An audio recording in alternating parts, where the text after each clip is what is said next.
You know, we're living in a society. But they want to deliver vast amounts of information over the internet. It's a series of tubes. We're supposed to act in a civilized way. Allison, can you explain what internet is? Welcome. What's up, everyone? Welcome back to Indirect Message. When it comes to questionable behaviors on social media, there are plenty to choose from. We've talked about a few of them here before, like cancel culture, the monetization of our attention, and filtering our selfies beyond recognition. But one of the more complex behaviors out there is a phenomenon dubbed virtue signaling. You've probably seen it before, where people, usually in political conversations, attempt to portray themselves as the most righteous and holy of the bunch, no matter the cost. Because this behavior has an enormous influence on political discourse and social justice activism, I thought it was worth a closer look. And who better for a chat than a philosopher who wrote one of the first evidence-based books on this phenomenon, Dr. Brandon Warmke. He's a philosophy professor at Bowling Green State University and co-author of the book Grandstanding: The Use and Abuse of Moral Talk. It's an incredibly practical and accessible book, and one that I'd recommend to anybody who is interested in the state of the discourse on social media.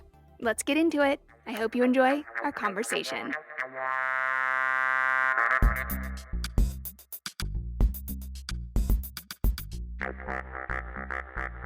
You're coming at this as a philosopher, which I find kind of interesting. I mean, does that inform the way that you're approaching this issue of virtue signaling? Yeah, I am a philosopher, and we often think about these issues in terms of, politics, what's helpful politically, or we think of them in terms of power. But a philosopher, I guess we care about two things really deeply, and one is clarity, and the other is the moral issues. What are the moral arguments at play for how we speak to one another about controversial issues? And so, philosophers can be very annoying because, we ask lots of questions. One thing that a philosopher can do is show that sometimes the things that we think are obvious aren't really obvious at all. Yeah, especially about morality. It's very complex. You do mention that this is something that happens on both sides of the political aisle. Mm-hmm. It's not unique to the left or the right, but I really strongly associate this with lefty conversations. Is it more common there, or is that just because I'm more involved in those conversations? Yeah, that's a good question. So we have done some research on status seeking and public discourse. And as far as we can tell, people's motivations to status seek using morality or using moral talk is evenly distributed across the right and the left. So, Okay. if you're a run-of-the-mill, say, Republican or a run-of-the-mill Democrat, your chances are you're not going to grandstand more than the other. What we did find, though, is that the more extreme you are on either the right or the left, the more likely it is that you're probably grandstanding. So if you think of it in terms of like a U curve, like, if you're a boring centrist, well, first of all, you're probably not on Twitter in the first place. You probably don't have a desire to use politics for this sort of like reputation management and self-promotion. But the further you go out to the extremes, the further you see politics as a central part of who you are, the more likely you are to use these conversations to prop yourself up, to make yourself look good. I think there is an explanation for why people feel like they see it more on the left. If you look at, say, just the demographics of Twitter, for example, these are very left and progressive spaces. And so it's just more likely that you're going to see grandstanding from the left than you are grandstanding from the right. Yeah, being younger too. I think people think of this set of behaviors as virtue signaling. Are you making a meaningful distinction here with the term grandstanding, or do you kind of use these terms interchangeably? When we started writing on grandstanding, what we call grandstanding, that was the only term that was in the air. I mean, if you look at the term virtue signaling, it looked like it came into public consciousness around 2015, 2016. We think our term is preferable. Now, for most people, it's, these terms are interchangeable. I think that what most people have in mind with virtue signaling is just what we call grandstanding. It's showy moral talk that's aimed at a vanity project, trying to use morality and politics to make yourself look good and impress other people. and someone accuses you of virtue signaling, and you say, well, look, I was just doing something good. What could possibly be wrong with actually being seen doing something virtuous?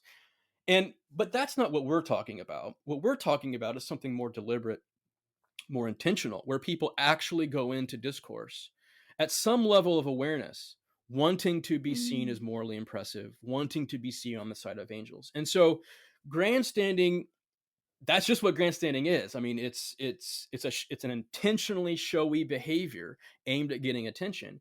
And virtue signaling, it's just ambiguous. Now, I also realize that I'm fighting an uphill battle here. I mean, everyone we talk to, and I don't blame them. They say, "Oh, you mean virtue signaling?" And I shake my head and say, "Yes, I mean, once a absolutely." term gets into the popular vernacular, it's hard to change. That's right, especially because it became such a useful term in the culture war.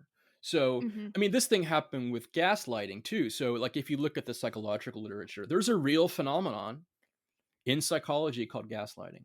It's a real thing. It's psychological abuse. But now the way people use gaslighting, it's just like you disagreeing with me. Yeah, I feel like that's a broader problem.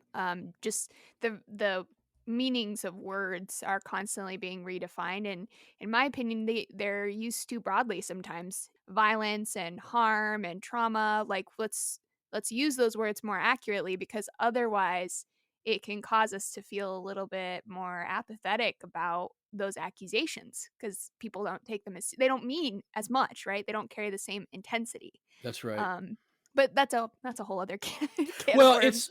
I mean, you're right to point that out in relation to grandstanding, because think about what grandstanding is. Grandstanding is using morality or these moral terms to get attention. And one way to get attention is to use these terms that everyone knows are serious terms. Mhm. Abuse, violence. It's like a siren that you put up on top of your house and says, this is serious.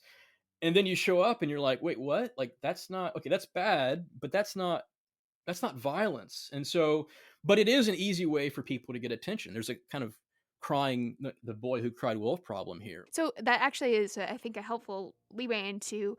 I want to just talk about what specific behaviors we're looking at here, and you guys lay this out very clearly in the book. Let's go through the five. I think what you were just describing, or what we were just talking about, would you put that under the banner of like ramping up, using more and more extreme and strong language and statements about an issue? Yeah. So one way that grandstanding shows up in public discourse is a phenomenon that you call ramping up. And ramping up is basically when moral discourse takes the form of a moral arms race, where people are just simply trying to outdo one another. And so they turn moral discourse into this competition, right? So you can imagine, so someone says, I heard that thing that Laci Green said on her podcast that was disgusting. Okay. And then someone else says, are you kidding me? If you think that was merely disgusting, I don't want anything to have, I don't want to have anything to do with you. That was literal violence. Then someone else jumps in and says, does anyone know the law on this issue? Is there a way to get this despicable and fascist podcast from being taken off Spotify or whatever? Okay. So, if you've spent like 10 minutes online, you've seen this sort of behavior. And All the time. and there's actually a psychological sort of mechanism that's at play, and it's what psychologists call social comparison. So here's the basic idea. Look, if I think of myself as caring deeply for, say, the poor, I can retain that image of myself. And then other people express how much they care or their views about how to solve the housing crisis or whatever. And so in order to retain my position in the group as a kind of paragon of caring for the poor or whatever, I have to say something stronger than they said, or I can let them sort of have pride of place, because we think of ourselves so deeply in relation and in comparison to others. It's just very tempting for lots of people to outdo others, and that doesn't always mean they don't believe what they say. In the moment, they might convince themselves this is true because, after all, this is the most moral thing to say, and so it has to be true. And then there's this phenomenon that we call piling on. Aha, And my favorite. your favorite. You know, I love the pile-ons. yeah, It's just awesome. I think you've probably had some experience with this, and A few. so we actually named this before. I think piling on kind of became a thing, and I mean, it was like the leading edge of like these monster sort of orgies of like moral condemnation and doxing and shaming. And so piling on, basically, it can happen both in a negative way and a positive way. But the basic idea is that you're joining in on what others have said to impress other people. You want to be seen as one of the vanguard of the moral, pure. And so you join in to make yourself seen. I wasn't silent when Laci said, the word dork, and so I have to stand up for dorks everywhere and sort of like defend the dorks. And so you often see it negatively, but there's also positive piling on, which sounds weird, but its basic idea is like someone does something pretty costless, takes a cheap talk stand that's praised by all their friends, and then everyone chimes in and says, "Oh, this is brilliant! You are amazing! Like you are stunning!" The stunning and brave sort of like meme now. It's like there is positive piling on, where basically people want to be seen not as shaming or blaming bad people, but praising, right? Yeah. But praising the right people and so on. Yeah. Mm-hmm. So that's piling on. And then there's what we call, and I have to say, we named this before our previous president. So this is not anything to do with the 45th president, but we have this phenomenon called trumping up, and it's based on like trumping up charges, like in the court of law or whatever. And this is a princess in the pea type phenomenon. So, the princess in the pea, there's this, Hans Christian Andersen fairy tale. You want to test the royal qualities of this potential princess, and she can actually feel a tiny pea underneath 20 mattresses and 20 beds, and that shows how exceptional her royal credentials are. And people do this with morality. They concoct moral problems to show their moral sensitivity.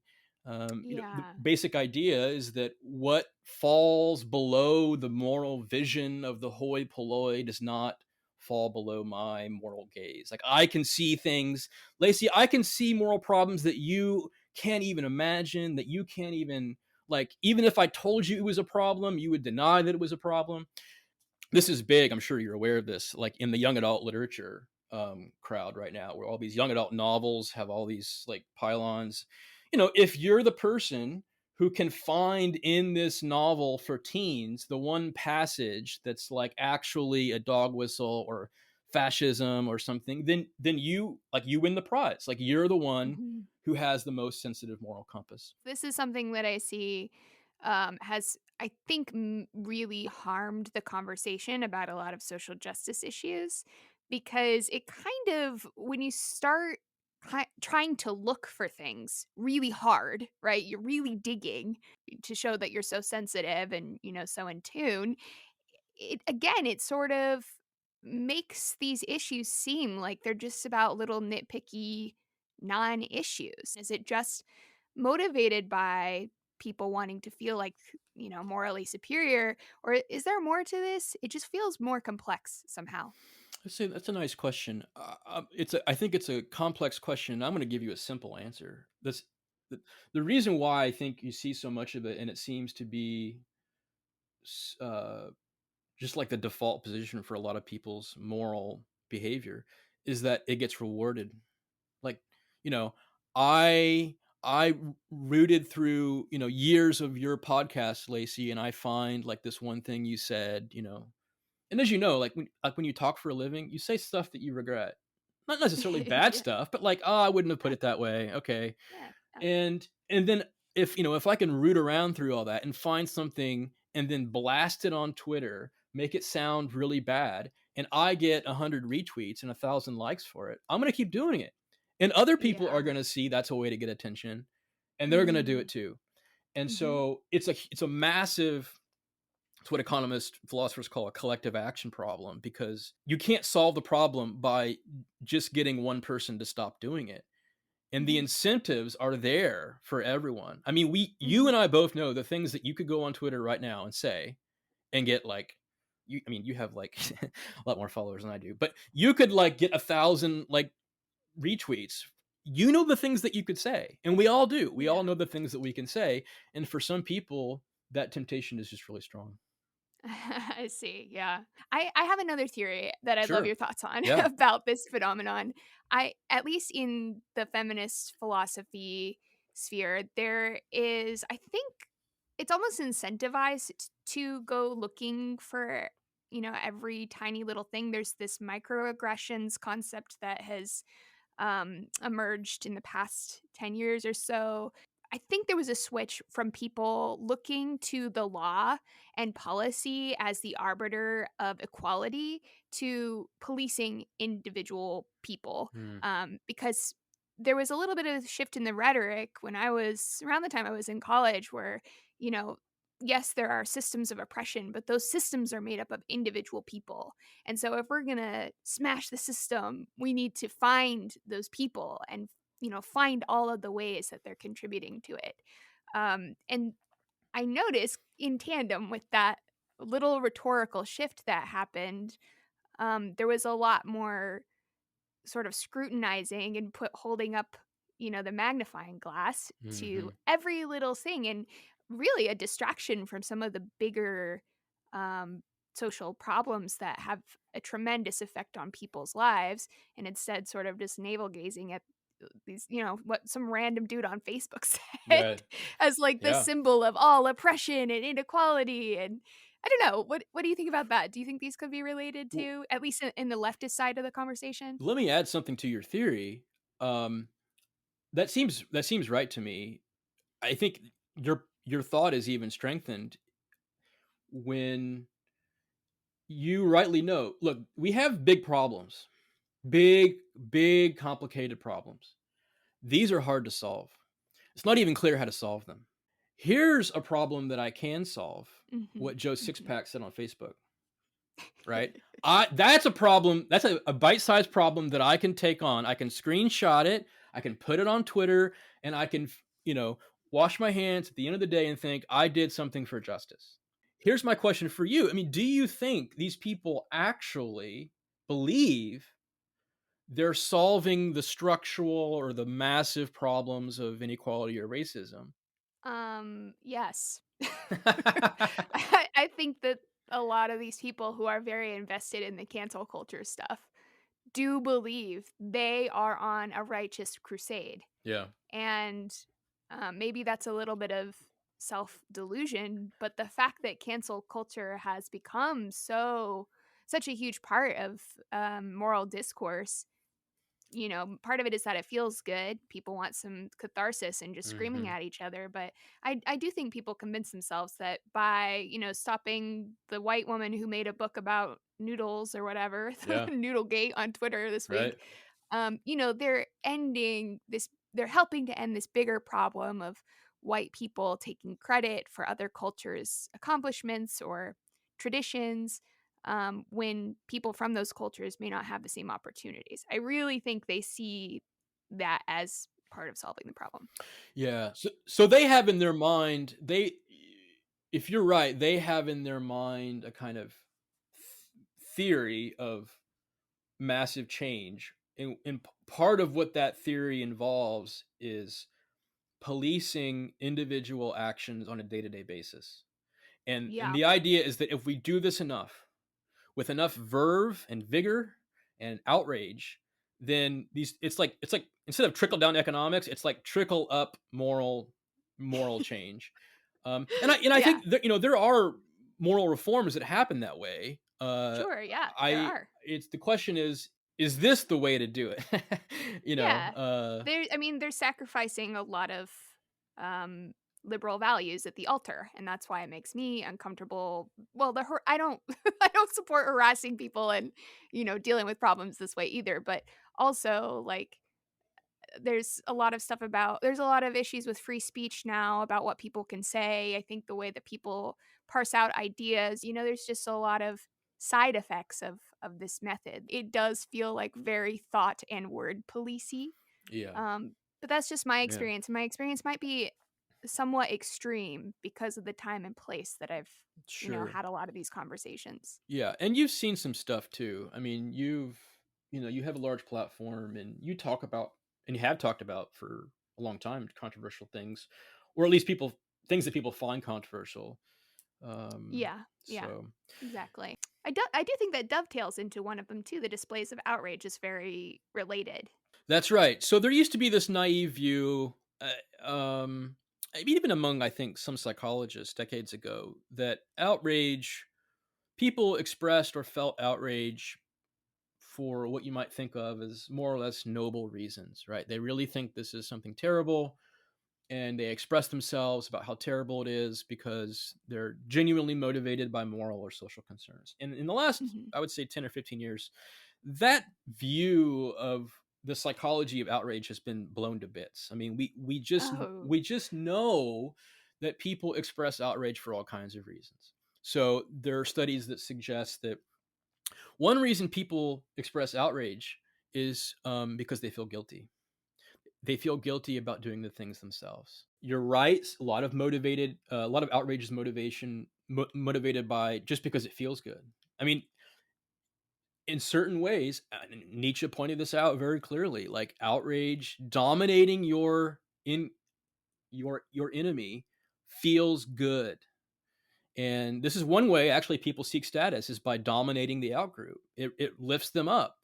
And so, but we also have this body of research that suggests that outrage is also a way to signal your moral convictions. So your moral convictions are just the things that you care deeply about when it comes to morality. It might be, being pro-choice, it might be being open borders, it might be family values, whatever it is. Many of us have these moral convictions, and there's some psychological work that shows that outrage is a way to display or reveal your moral convictions. And so the Mhm. basic inference is the more things that outrage you, the more moral convictions you have, the more you care about morality. And Oh so, God. if you see someone like outraged all the time, like one inference that many people make, especially if they're sort of on the same political side, is like, damn, like this person really cares and is really affected. And that none of that is to say that outrage is never appropriate, that outrage is Of never course. fitting, Yeah. but when you're outraged, when you are as outraged about, as we record this on August 20th, 2021, if you're as outraged about what's happening in Afghanistan right now as you are to the writing of a book about noodles, something has gone wrong, right? You've diluted the signal that outrage can send. It's like a beacon that says, "Hey, something is really wrong here." Yeah. I feel like that's one of the worst downsides of all of this is just the dilution of things that matter, and that's why it really frustrates me.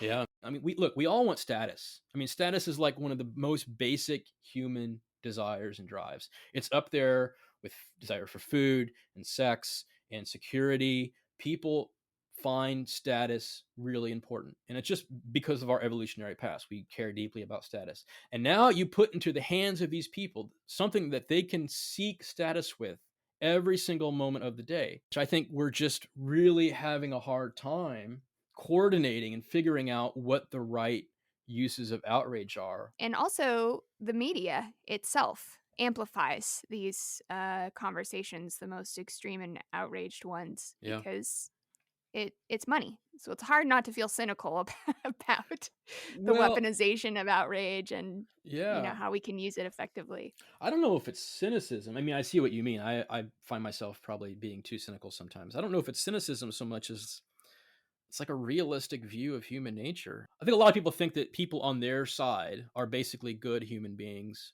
We're rational.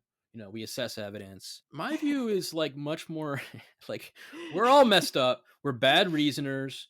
We're driven Yep. by motivations and feelings that we're not even always aware of. And we're just a sad lot.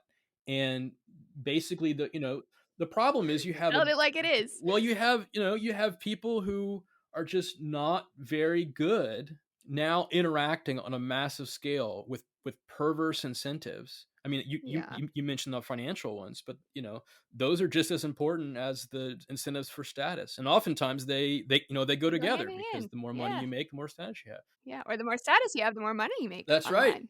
And we have this term grifter now, and I think it's probably overused, but it's Yeah. true that there are people who have made an entire career and have gotten rich by being angry. That's not what anger's for. Yeah, Yeah, I mean, that's not what it should be for, but it that's is a right. reality, I think, of the digital economy that anger is a powerful That's tool. right. Yeah, so the last major category of behaviors that you guys identify is being dismissive. And this one is incredibly frustrating to me because it is sort of a thought and conversation terminating behavior. Yeah, dismissiveness is a form of grandstanding because it's a way for me to treat you as benighted and below moral consideration. So because of Yeah. your views or because the things you said, that you aren't even worth engaging. You could say something and I could say, if you can't see, Laci, why that is blah blah blah, I'm not engaging with you any further. And Yeah. now I've just Do said, better. that's right. Hashtag do better. Yes, exactly.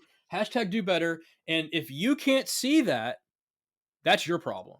And I'm not even going to explain to you what the problem is, because even if I did explain it to you, you wouldn't understand it, or you're too morally backwards to appreciate it. And so there's this strategy, this mechanism that people use to set themselves up in a conversation so that they don't even have to have an interchange. They don't have to have an exchange of ideas. They don't have to debate the issues, because I know that you have the wrong ideas, and so you're a fascist, and so why would I engage fascists or turfs or whatever? Like, I'm not going to have this conversation with you. And that can be a form of grandstanding, because you're setting yourself up as having this enlightened moral status. And also just a very self-evident, like, "Wow, this is so obvious. You're That's so exactly right. stupid. That's right. How are you even asking this question right That's now?" right. I mean, that does actually feel a little gaslighty to me. So, Yes. like, Yeah, claiming that you're a complete crazy person for even thinking this could be more complex than it is, right. than they're saying, you know? Yeah, I think it can shade into a real form of gaslighting. I have done this before, actually. I can think of a few times where I said stuff like this online in the past. And where I was coming from in those moments was that I didn't really have the energy to have a Mm, conversation I had already had many times. I think that's part of where the educate yourself line comes from, mm, even though I do not think it's helpful at all. If you're going to put yourself out there, you have to kind of, in my opinion, the people need to be ready to have those conversations over and over and over again because it comes with the territory. yeah. Um, but I think there is a sense of tiredness, there's maybe a sense of powerlessness, and also people who feel like the position they're defending is the morally correct one, but don't really know how to defend it Mm. um, in a more logical way, right? Like the argument is emotional. To say that grandstanding can take the form of dismissiveness is not to say that you have to, like, countenance and debate every single view that you come across, right? Yeah, of So course. someone Yeah. shows up and says, "Oh, we should round up the podcasters and put them in a gulag." I don't need to have like, "Oh, well, let's talk about that." Right? I don't need to Yeah. take Yeah. time out of my day. Like, I can dismiss you. So it's okay sometimes to be dismissive.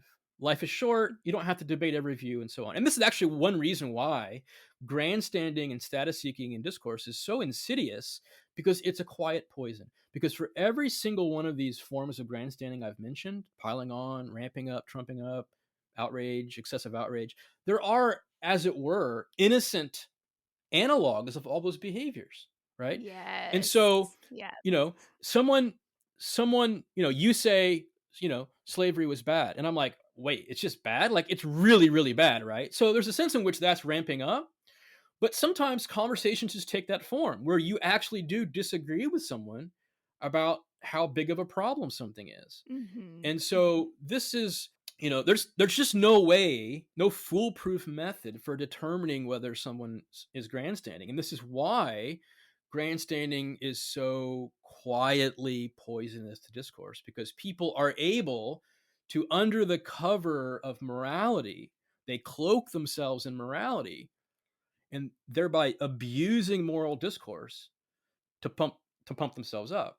As you guys write about, this behavior is not just annoying, but it can also contribute to bigger political issues, right? Yeah, we have some evidence from our studies with the psychologist Josh Grubbs that grandstanding actually does cause polarization. And the basic mechanism, think back to ramping up, where people take more extreme positions to show Yeah, that they're on the right right. side of history. And if Mhm. you have these, like, iterate these conversations hundreds and hundreds of times a day, and over this period of weeks or months or years, people are going to be pushed further apart for two reasons. One, they're trying to win the battle in their own group, right? But they're also trying to distance themselves further from the other group on the other side. And so you have Yeah. two forces basically pushing each other aside. Now, you might think, okay, so what's the problem with polarization, or what's the problem with extremism? Extreme views aren't necessarily wrong. I think that's true. Here's the problem: the incentive for grandstanders is not to stop moving more extreme when they arrive at the true belief. The incentive is to stop when the belief stops getting you the attention or the retweets. And those are not the same thing, right? I mean, Yeah. the things that you say online that get you likes and retweets, like, how could that be evidence of truth just because your group likes it? Don't you know that the number of likes determines how true something is? It's the internet Oh, law. I've made a horrible mistake. Yeah, so it happens on the left, with our discussions of policing. It happens on the right with our discussions of masking or vaccines, where you basically have people continually pushed to corners. They're not tracking true beliefs. Like, and trying to impress people is not a reliable truth discovering mechanism. And furthermore, it Mhm. just pushes moderates out of the conversation. Like, most moderates don't want to engage in this nasty conversation when they look at both sides and they think, okay, so my options are, like, literally abolish police, or like all police are great. Like, Yeah. those are my two options. Yeah. Most people are gonna leave the chat That's on right. that. I'll go mow my It's just yard, not. right? I'm just not gonna engage. And that's bad.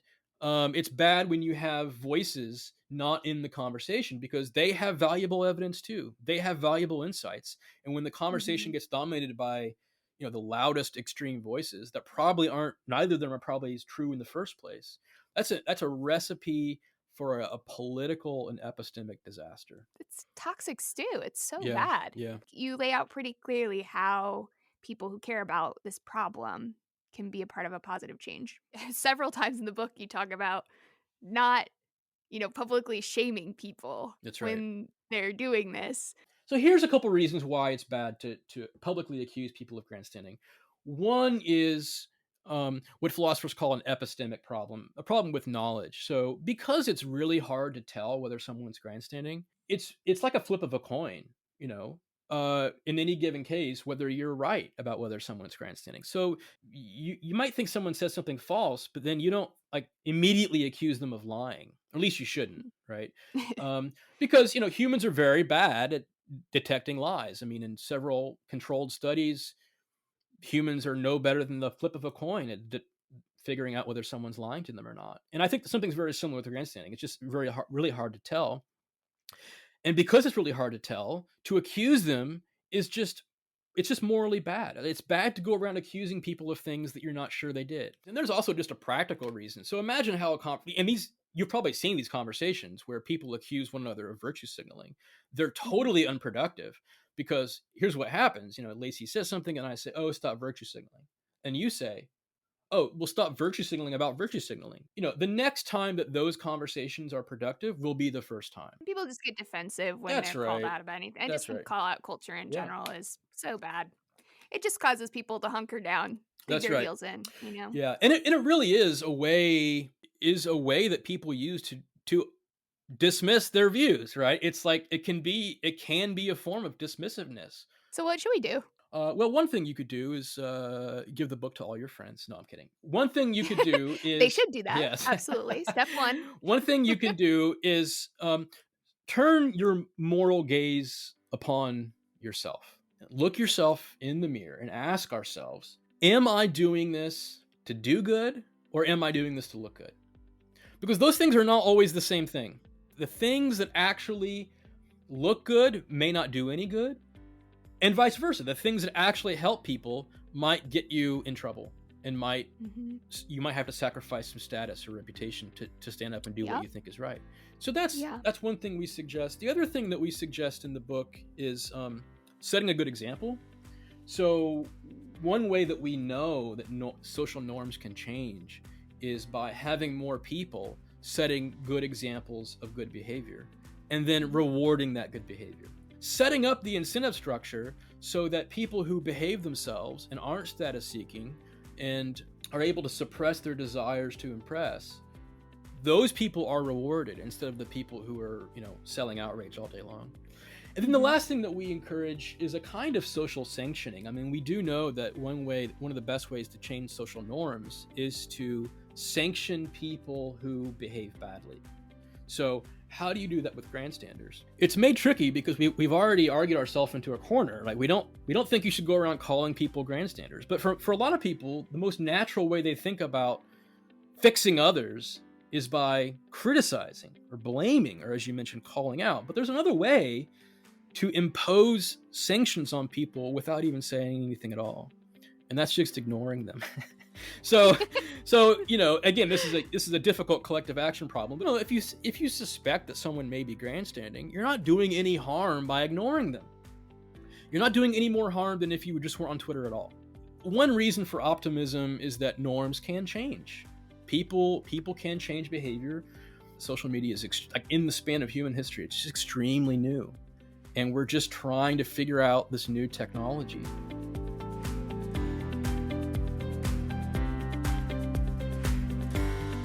All right, that was Dr. Brandon Warmke. If you'd like to go deeper on this topic, be sure to check out his book, Grandstanding. Thanks for joining me. I'll see you next time.